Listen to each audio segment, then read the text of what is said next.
Welcome to the Bioptimizers Awesome Health Podcast. And now here's your host, Wade T. Lightheart.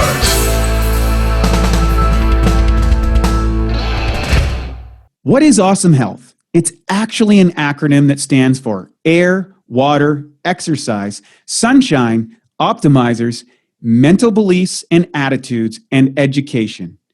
These are the pillars of peak health, and my team and I have created a free 12-week course that you can use to transform. Each day, you'll get a written and video lesson delivered to your inbox. Everything is covered from the foundations of digestion to advanced alternative therapies few people know about. And again, it's 100% free. Just go to bioptimizers.com. That's bioptimizers.com. Good morning, good afternoon, and good evening. It's Wayne T. Lightheart from Bioptimizers with another edition of the Awesome Health Podcast. And we're going to talk today about something that has impacted my life and literally tens of thousands, if not millions of other people. And that's binaural beats and their benefits. And today we have Wayne Altman joining us. And he has a really strong desire to make a difference with the people around him. And of course, he's worn a lot of hats in his 50 plus years of life. He is a U.S. Army veteran, a death row correctional officer, corporate sales trainer, and author of 6 books on mortgage and credit. He currently owns, get this, 14 online businesses, all designed to enrich the lives of his customers and his community. His latest business, we're going to talk about today, is Melody Clouds. It's a subscription relaxation website and app with over 8,000 hours of solfeggio, binaural beats, guided meditation, and over 17,000 audiobooks, all designed to relax and educate its subscribers.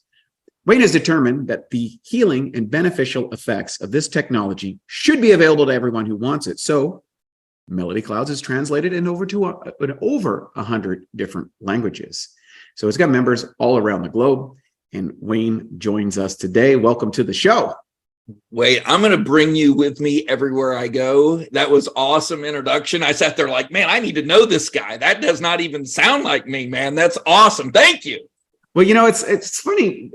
So many people kind of think, well, it's just, what's happening. You're like, well, it's not that much or whatever. But you've covered a number of different things. I want to, before we get into the binaural beats, I always like to find out a little bit about the person. And this is a pretty wild series of associations. U.S. Army veteran, death row correctional officer, corporate sales trainer, and an author of 6 books. Okay. Tell me how you ended up in those scenarios. Like, how did you end up in the Army? Okay, that's very cool. I like that. And it only makes sense when you follow my pattern of life, right? So I went to cooking school out of high school, went to New York to learn how to be a chef, wanted to be a chef. I thought I wanted to be a chef. Got to cooking school, realized I did not appreciate a bunch of fat guys sweating in my food. And I was like, I got to get out of here, man. I cannot stand this 1 second longer, which prepared me for my next move because I had no move. There was no, there was no punch out. There was no secondary, thing. I didn't thought that far. So I went into the Army to kind of give myself, my brother had been in the military, been in the Army. And so I thought, well, look, that's what you do. I joined the Army. My commanders, my drill sergeants, when I went to basic training, thought I was Gomer Pyle. I was smiling all the time. They could not smoke me. I loved it. I absolutely loved it because it wasn't standing in a hot kitchen with some jerk sweating in my food, man. They couldn't get it. They could not. All right. So I got out of the Army. We elected Bill Clinton. How long did you serve in the Army? What's that? How long did you serve in the Army? 8.5 years. Wow. Yeah, 8.5 years. Loved every minute of it. Seriously, to me, that was a really, corn-fed part of my life. I absolutely loved being in the Army. And I thought that I would make a career of it, to be honest. If we're, just chatting, I thought I would make a career of it. What did you, this is a curiosity point, what was the appeal to the Army say, opposed to chef school? Because, you think of chef school, you think of kind of like this wildly creative concoction. And then the Army is like a very hierarchy, defined discipline kind of environment. That's a great question. Look, I love the discipline of being in the military. I love the whole, I love the whole idea of serving my country.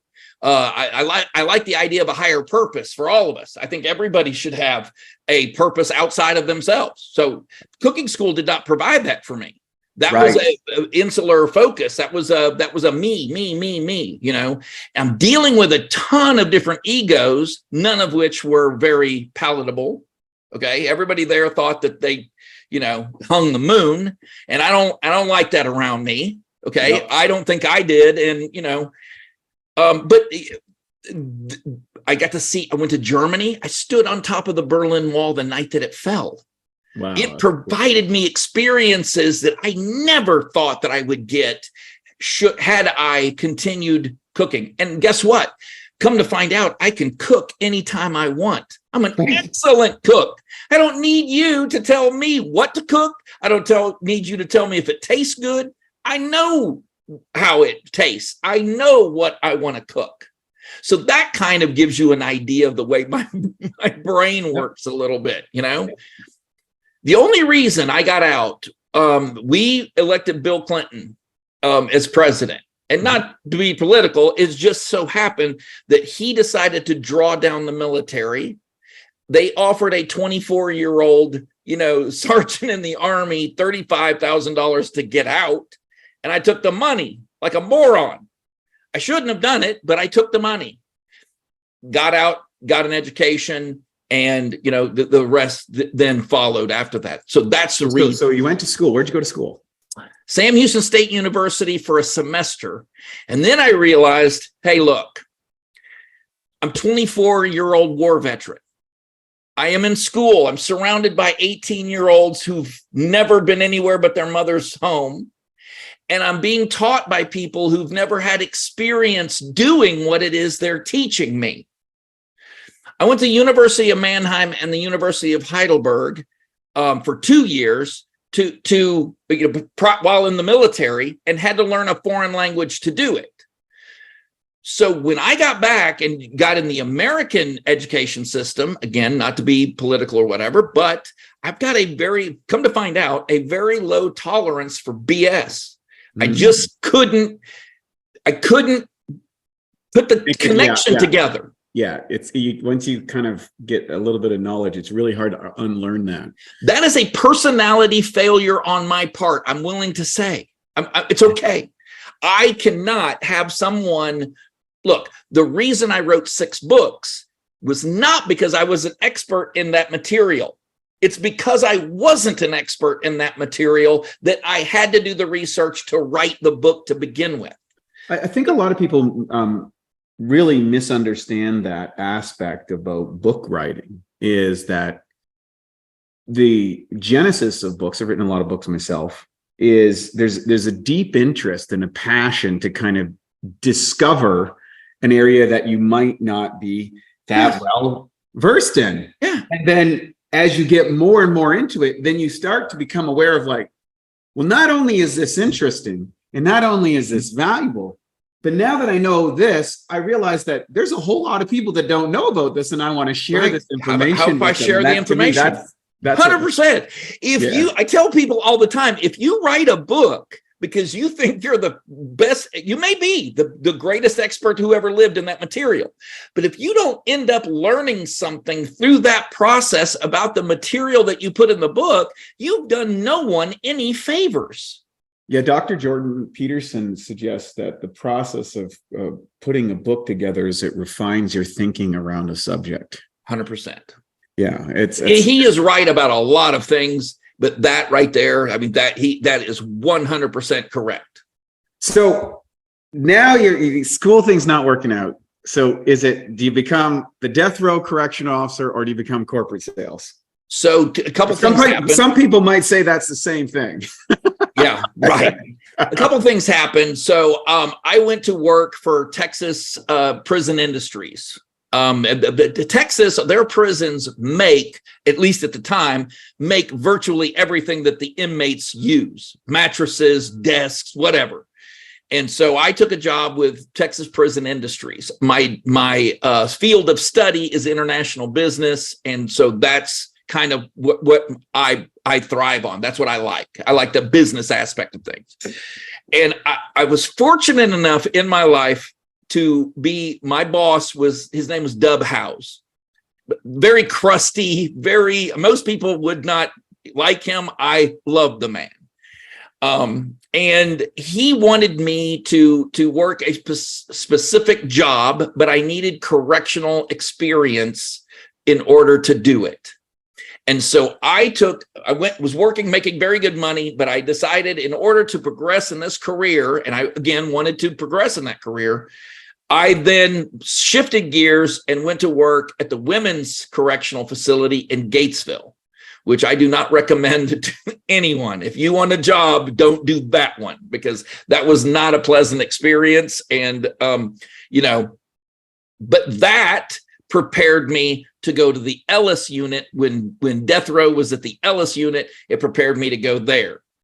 Wow, that's a very interesting position to be around people who know that they are going to be essentially killed by the state for the crimes that they have been claimed guilty for. And I hate to say that's not, I always wanted, there's always those odd cases. So I just want to say, like, what was that like? Like, what was that? How was that? Like, what was the people it like? Was, look, one of the reasons I did it, I mean, I did it for 4 years. One of the reasons that I did it such short term was just exactly that reason. Look, you can only look over your shoulders just so many times. And a lot of the people, I'll be frank with you, there were people on death row that I would have brought home with me for dinner. It's not that they didn't do what it is they were accused of doing. Okay. And I can think of a couple cases in particular.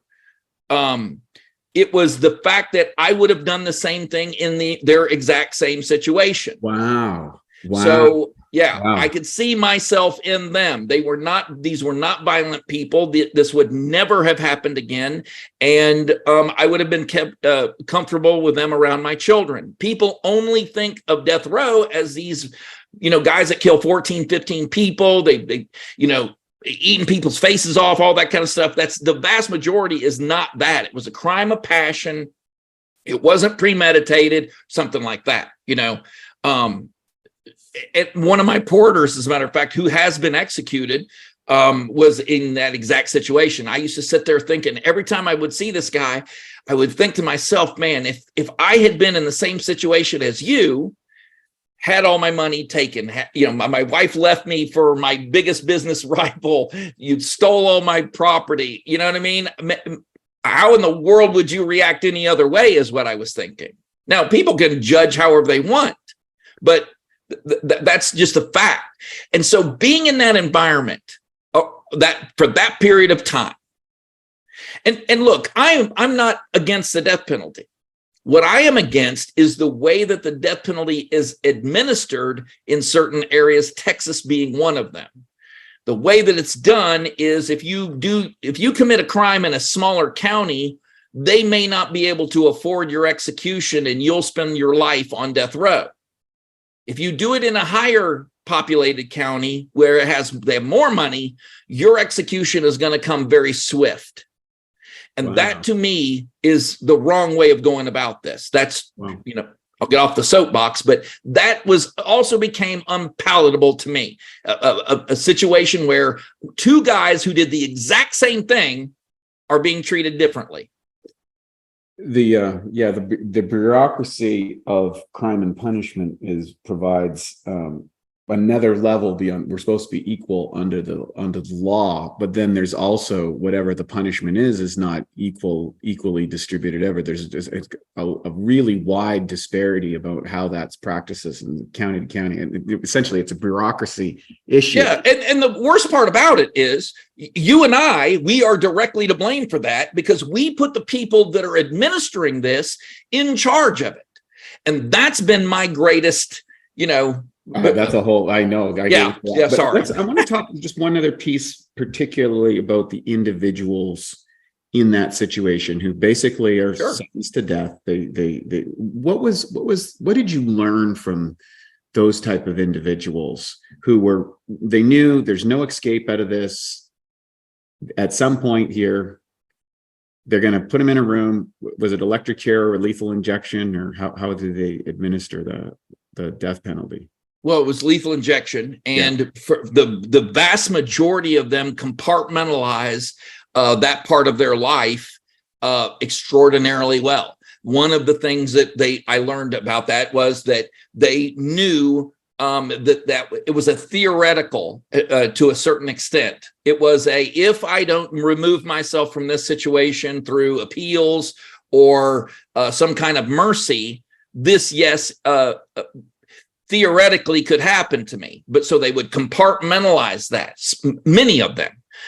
Many of them took that as a starter pistol to do all manner of horrible things.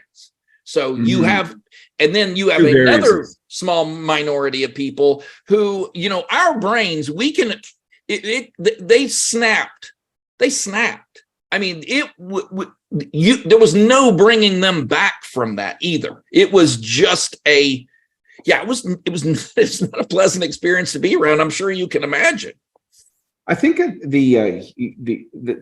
a very interesting component, because now PTSD is such a big thing. And I think a lot of people don't recognize how the human brain works and its natural ability to compartmentalize things that it doesn't resolve. For example, I think particularly in the North American climate, we really compartmentalize a couple of things: one's own demise and lifestyle choices that lead to disease.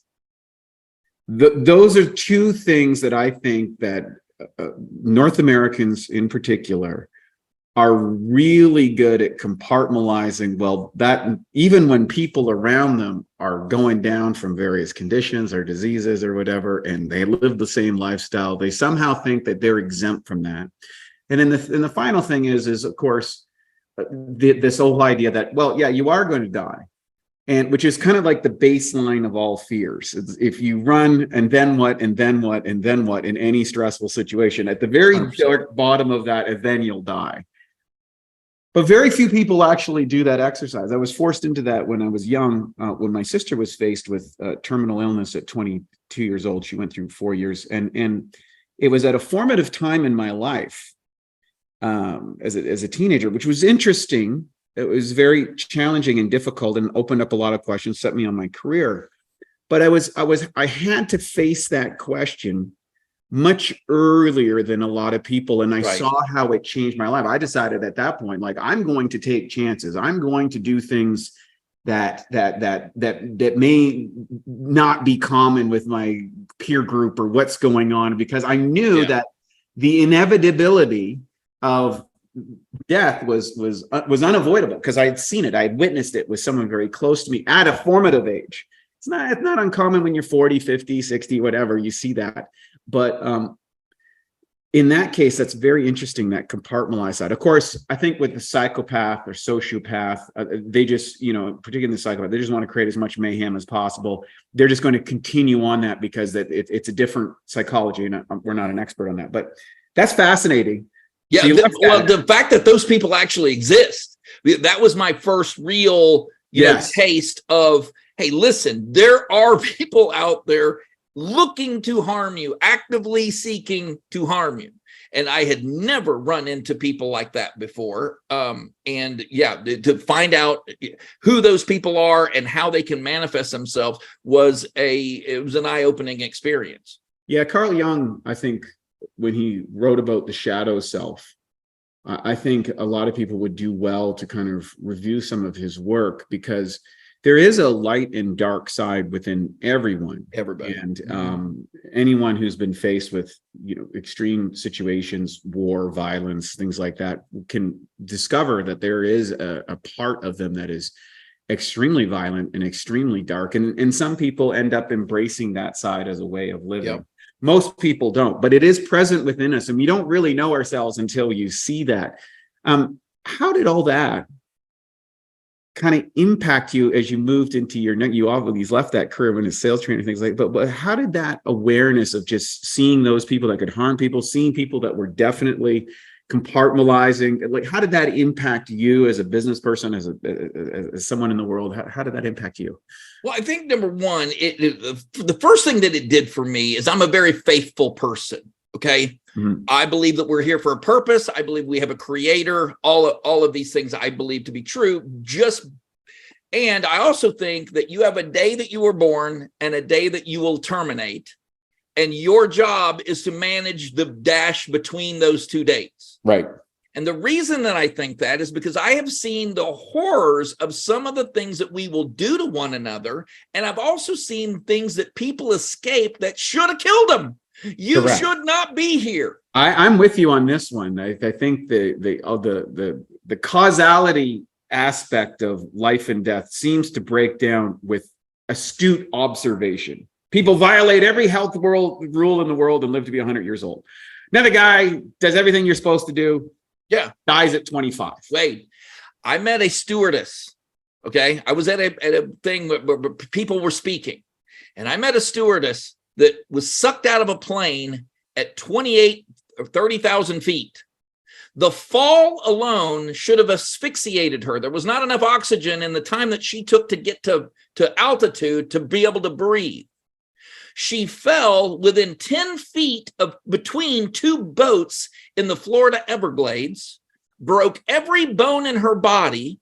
They got her to the hospital. She survived long enough to speak to me. I don't know what she's doing now, but I met her 10 years after that had happened. Yeah. There is no explanation you are going to satisfy me with about how she's still here. The fall alone should have asphyxiated her. She should be dead. We need oxygen above 3,000 or 8,000 feet. Yeah. So it took her too long to fall. She should have been dead just in the fall. She wasn't. She gave a speech. Beautiful woman. Gave a speech to I was with maybe 5,000 other people. Gave a speech to everybody. So explain that. Or you can go back and watch old footage of Desert Storm. And General Schwarzkopf brings to you the luckiest man in Iraq. That's how he billed this guy, the luckiest man in Iraq, who is driving a deuce-and-a-half truck, one of those troop transport trucks. They shoot a Hellfire missile into the rear of that truck. He's ejected from the front end of the truck through the roof, stands up and surrenders. That man should not be here. Wow. Forget surrendering. He was whole. Flew hundreds of feet through the air. So we have that. Anyway, someone would need to explain to me, if we're not created and maintained, by the way, how the heck some of us survive some of the things that we have gotten through. Well, it's pretty obvious to me with the little bit of chat we were learning about your life, why you became a sales trainer. Tell me about becoming a sales trainer. I love sales, and I think a lot of people have a negative connotation of sales. But the reality is people have a negative connotation of a poor sale. They have a great connotation of a great sale. And everybody can give you an information piece about, hey, what was a horrible sales experience they had, store, car, computer, whatever. Sure. And they can also tell you about the best experience they had where the person took care of them. They had a great experience. They got the product they wanted. It's been great forever. This person's been serving around. Tell me about becoming a sales trainer. Like, well, I love this. This is such an interesting fellow. And now for a Bioptimizers fixed digestion tip. Supercharge your protein shake. Everyone knows protein shakes are a great way to sneak in extra protein, build more muscle, even replace meals and burn more fat. The problem is the highest quality protein typically absorbs at around 40%. One way to fix this and dramatically increase how quickly and effective your protein shake digests is to add 2 to 3 capsules of Masszymes into your shake. One research study showed that pre-digested protein during a meal increased muscle growth significantly. To take advantage of this, just blend the open capsules into your shake, and within 15 minutes or less, the enzymes will have begun to break down the protein into amino acids. This can make your shakes at least 2 to 3 times more potent. Some people do this and sip on their shake while lifting to provide their muscles with a steady stream of amino acids during their workout. To save 10% on Masszymes, use the code SHAKE10, that's SHAKE10, at Masszymes.com. That's SHAKE10 at Masszymes.com. So I went in the mortgage business. I really believed in, helping people and helping them utilize their homes for much more than just a place to live. And I was in Texas at the time, lived in Texas at the time, and they had no home equity. So I fought very hard to bring home equity lending to Texas. I started a mortgage company, and I realized pretty quickly that my loan officers all brought me people that could not buy steam off a hot dog. Okay. Their credit scores were horrible. Okay. And so I'm trying to think, how am I going to train these guys to pre-screen people for credit so we'll be able to help more people? That was my first book. Okay. Was Credit 101. That was to train the loan officer how to read a credit report. These are things that have already happened. Who are we dealing with right now? Then Mortgage 101, because once they learned how to suss out people with decent enough credit to help, then it became they would bring me the same loan every single time, when that's not, you don't screw a screw with a hammer. Right. Okay. There are different tools that we use, and it took me a long time to get these guys trained on how to then really help people. Remember a few years ago, 2005 to 2008, everyone was doing a 4-payment option loan in the United States. It was the worst thing we could possibly have done, and trillions of dollars were lost because of that. Everybody got jammed into these 4-payment option loans. I lost a job over that, as a matter of fact, because I refused to participate. I refused to do it. But I got asked to teach people, to train people, because I have a way of breaking things down, even in my books, breaking things down where even the simplest explanation, what people will be able to, even the people with no familiarity with the subject will be able to understand it. And that is because I'm not the brightest guy on the planet. So in order for me to understand it, it has to be broken down that way. Okay. So that's sales training. And plus, I'm enthusiastic.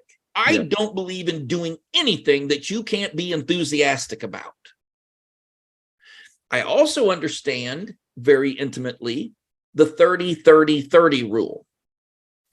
30% of the people that you talk to wouldn't buy anything from you if you gave it to them for free. They don't like the look of you. They don't like the cut of your jib. That's the way it works. 30%, if you open your mouth, are going to buy whatever it is that comes out of it. The only people that you are actually selling to are that remaining 33 and a third % of people. They need a little bit of convincing. They need to know what the features of this are. They need to know what the benefit to them is. And as long as you can step outside of yourself and offer the benefit to others, which is what we're doing today, that then you are going to see success in sales. And when I put all of that together, I became very sought after when it comes to, sales training. So somewhere along the line, you built 14 businesses, and you ended up with a company called Melody Clouds. And we don't have time to go into everything else, but let's talk about Melody Clouds, binaural beats. How did you get involved with binaural beats? And maybe for our listeners who aren't familiar with what binaural beats are, could you explain what those are? Certain. So I suffer from a condition called tinnitus or tinnitus. Some people call it tinnitus. What that is damage to my auditory nerves. And the manifestation of that, the way it manifests itself, is a ringing and whooshing in my head 24 hours a day, 7 days a week. I never hear silence. And some of my friends know this, and they know that it's hard for me to have a conversation or to listen or to concentrate sometimes because it's just so bad. Well, fortunately, I had a friend of mine who called me to his home and said, listen, I suffer from tinnitus. I know that you do too. I want you to listen to something. So I said, fine, what are we listening to? And he put some headphones on me. He said, these are called binaural beats. Now, this is a year and 12 days ago. He said, these are binaural beats, and I want you to listen to this. And he played for me the crunchiest, hippie, woo-woo music I could possibly, and that's not me. I didn't like it. But, and it did nothing. It did nothing. So he said, no problem. And he played another track. This one was better, but it did not do anything for me either. It was that third track. The third track that he played for me, and I get a little caught up every time I talk about this. I just was talking about it. Gave me something I hadn't had in 30 years, and that was silence. It had completely blocked out that tinnitus. And from that moment, it took me 4 days to have melodyclouds.com. I had to think of a name. That was the hardest part of this whole thing. We are currently in 138 countries. We are in 203 languages.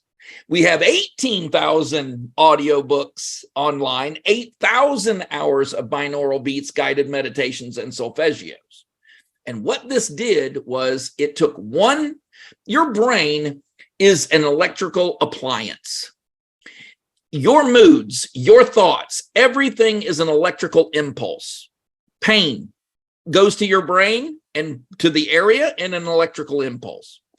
Now, those impulses are at specific frequencies. In other words, if you're angry, your brain is operating at a certain frequency. That is what makes you angry, or the sensation of anger. Okay. Yep. What if you can find out what frequency your brain operates these things at, you can then control your mood.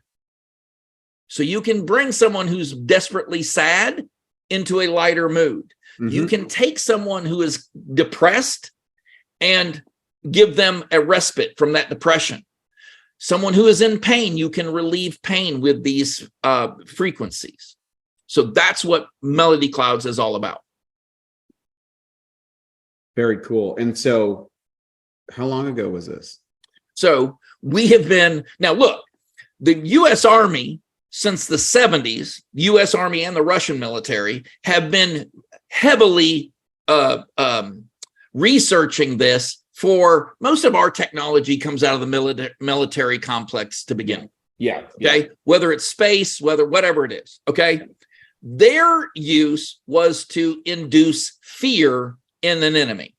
Wow, interesting. Yes, that's where this all started. That's by frequencies. Yes.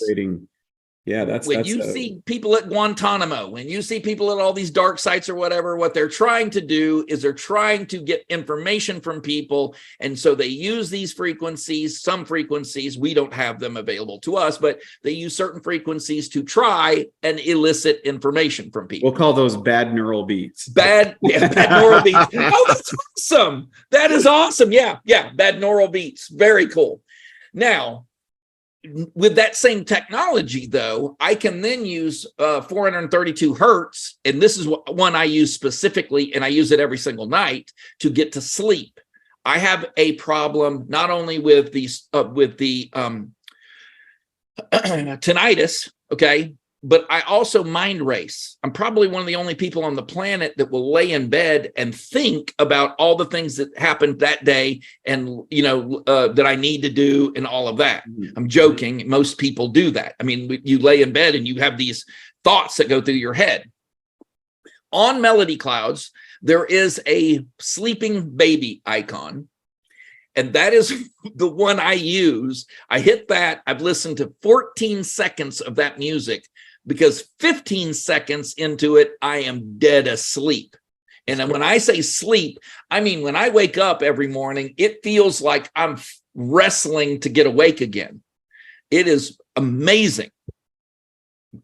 Very cool. And so your, Melody Clouds, I guess. Can you explain the genesis of Melody Clouds? So you really went like in 4 days, you started a company and then started so what has Melody Clouds evolved in? Who does it serve? How does it work? Yeah. So you're exactly right. I knew that I needed to bring at least the binaural beats and solfeggio frequencies to people. What I did not understand was that it would evolve into a complete relaxation app. Most people are very frazzled, and there are various needs that people have. I would constantly get communication from people. Can you do something for my baby? It won't sleep through the night. Can you do something for my children when I come home? So what I did was the audiobooks, there's an entire children's section, and everyone knows that reading to children boosts their intelligence astronomically. But what people don't understand is you don't necessarily have to be the one to read to them. So you can come home from a hard day's work, turn that app on, sit with your child, and the both of you unwind and listen to a story read to you by someone who is a voice actor, who's a professional at it. Okay. That in and of itself, I have more people contacting me about the lullabies and about the children's books than basically anything else. Some people like being read to, other people like reading themselves, and they do it so there's not a lot of visual stimulation. That's what makes it, so relaxing to do. Very interesting. You brought up a topic that's very interesting, because I was very fortunate. My mother was very concerned about my sister and I learning, and she used to read us a bedtime story every time. And even to that, when I think back to that, I think of how much I used to enjoy those bedtime stories. But what's fascinating about a bedtime story, of course, the internet wasn't around in those days, and video frequency, is that as she would read the story as a young child, I'm forced to generate an imagery with the book. You're going to love this.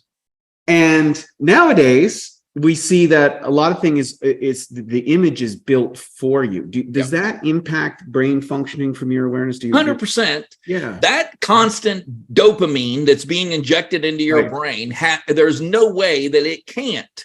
There is a physical reaction to when you search frantically for your phone.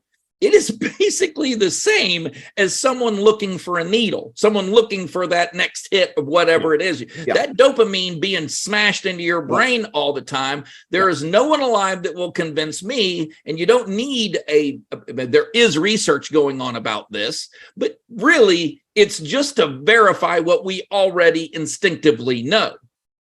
Now, one of the reasons that we are adding 8,000 episodes of old time radio to Melody Clouds. Now, why would we do that? For exactly the same reason what you just said. We want to give people the ability, again, to take their imaginations and build the imagery around for themselves, because we are starting to wither our intellectual capacity, because we are not required to use our imaginations very much. Right. Hell, we're farming out our imaginations on AI right now. I mean, you can. It's fascinating. It's fascinating.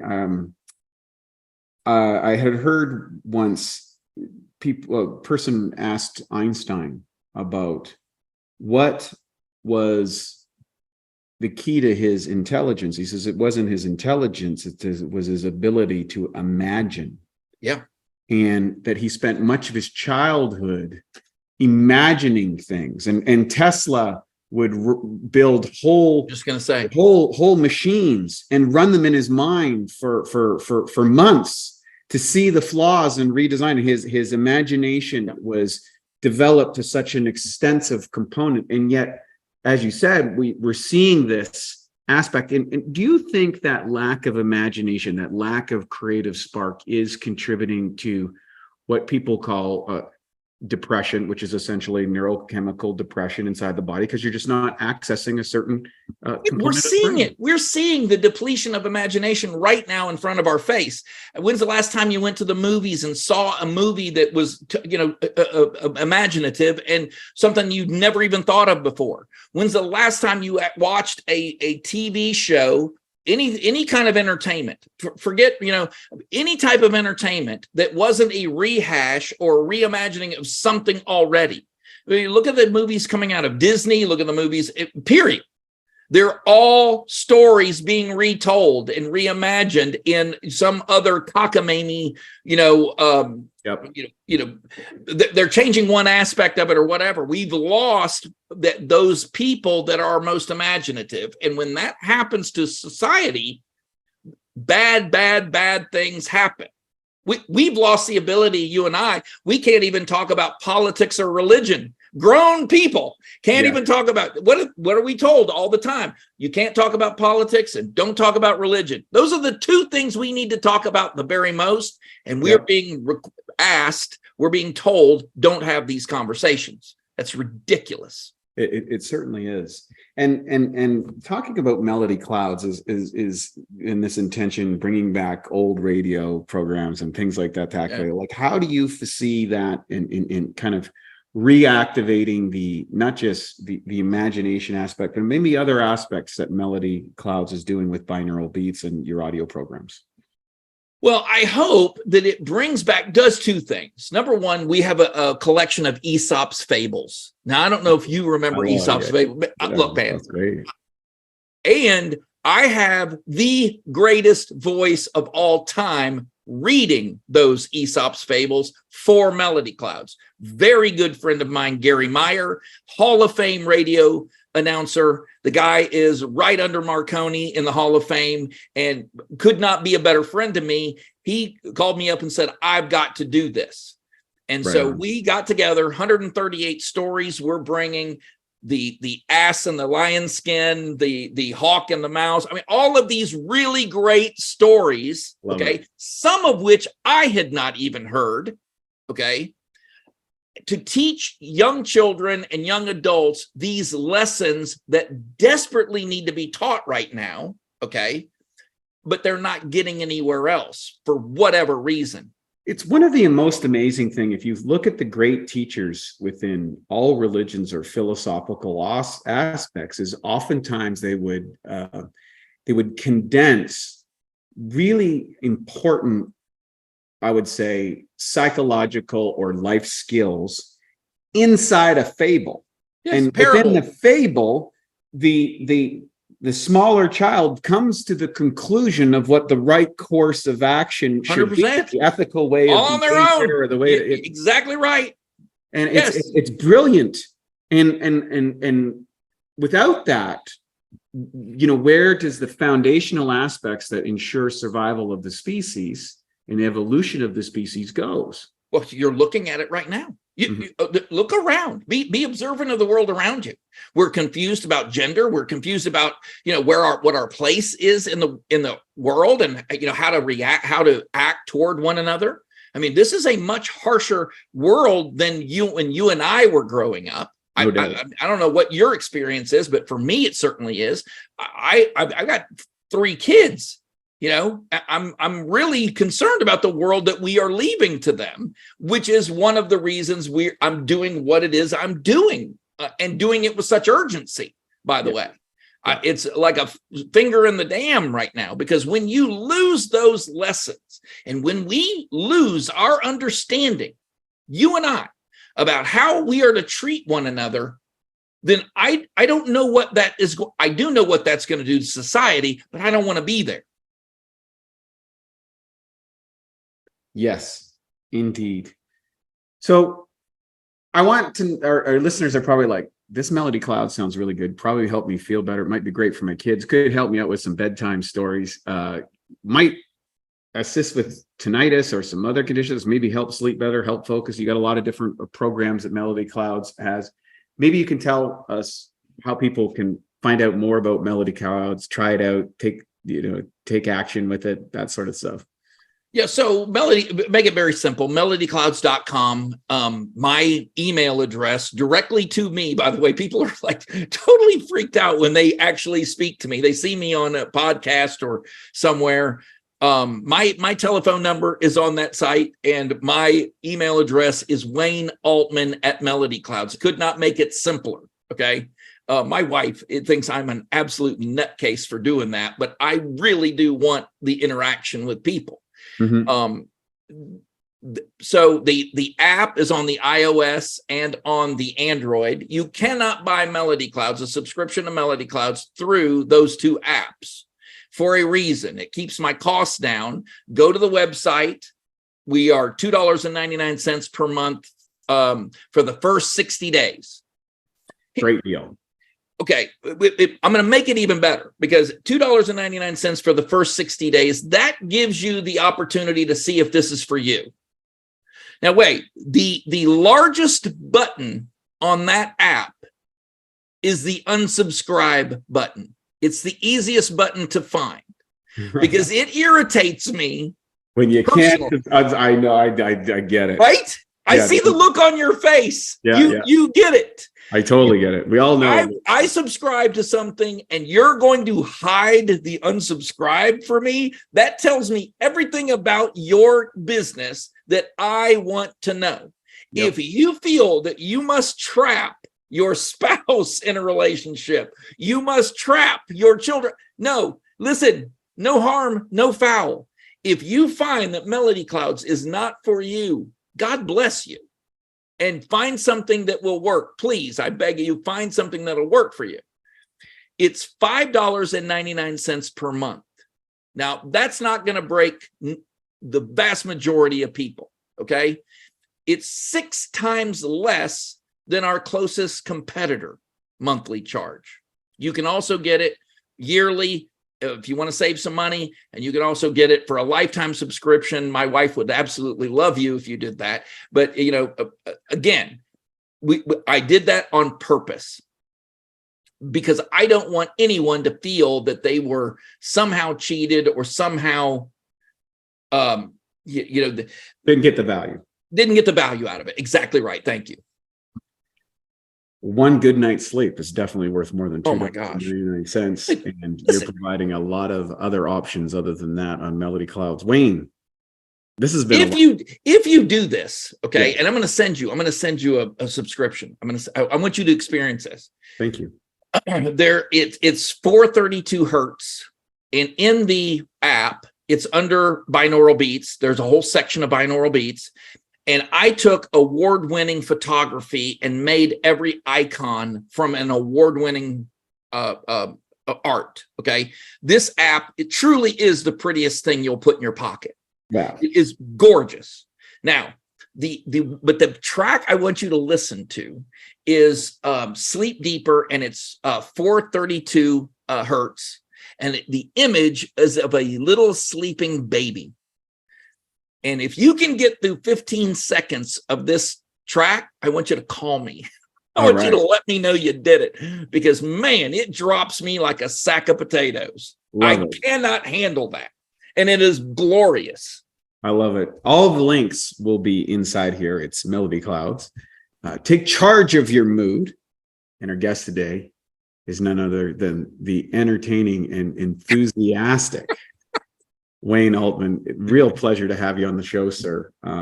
Thank you for joining us.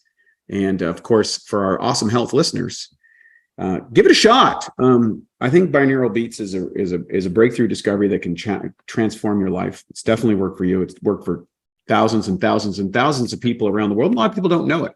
And Wayne, you've been so gracious to make it really easy to access. Get it on your phone, try it out, see what it can do for you. Try out some of the other things, maybe even listen to a fable or two. That'd be kind of cool. You'll love them.